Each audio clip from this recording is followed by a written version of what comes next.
یہ 1917 کی بات ہے۔ عراق کے پہاڑوں میں برطانوی جنرل سٹائلی معاہدے کا ایک چرواہے سے سامنا ہوا۔ جنرل چرواہے کی طرف متوجہ ہوا اور اپنے مترجم کو کہا، ان سے کہہ دو کہ جنرل تمہیں 1 پاؤنڈ دے گا، مگر بدلے میں تمہیں اپنے کتے کو ذبح کرنا ہوگا۔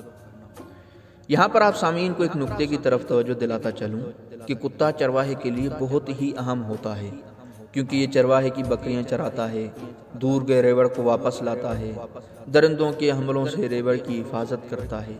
پر جنرل نے 1 پاؤنڈ کی آفر کی تھی، اور 1 پاؤنڈ کی مالیت آدھے ریوڑ سے بھی زیادہ بنتی ہے۔ چرواہے کے چہرے پر لالچ کی مسکراہٹ پھیل گئی۔ اس نے کتے کو پکڑا اور جنرل کے قدموں میں ذبح کر دیا۔ جنرل نے پھر چرواہے سے کہا، اگر تم اس کی کھال بھی اتار دو، میں تمہیں 1 اور پاؤنڈ دینے کو تیار ہوں۔ چرواہے نے خوشی خوشی کتے کی کھال بھی اتار دی۔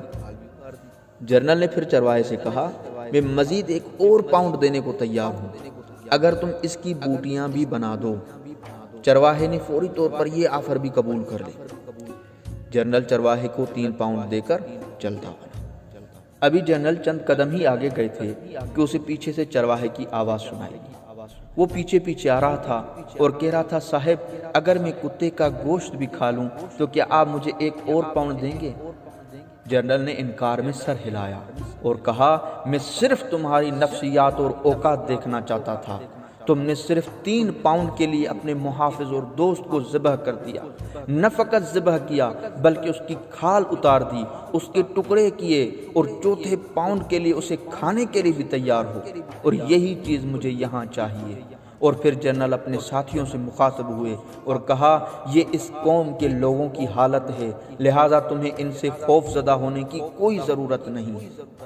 بس عزیزو، اس داستان سے ہم کو درس یہ ملتا ہے کہ آج یہی حال اکثر مسلم ممالک اور معاشروں کا ہے، جو اپنے چھوٹی سی مصلحت اور ضرورت کے لیے اپنے سب سے قیمتی اور اہم چیز کا سودا کر دیتے ہیں، اپنے مذہب کا سودا کر دیتے ہیں، اپنے ایمان کا سودا کر دیتے ہیں۔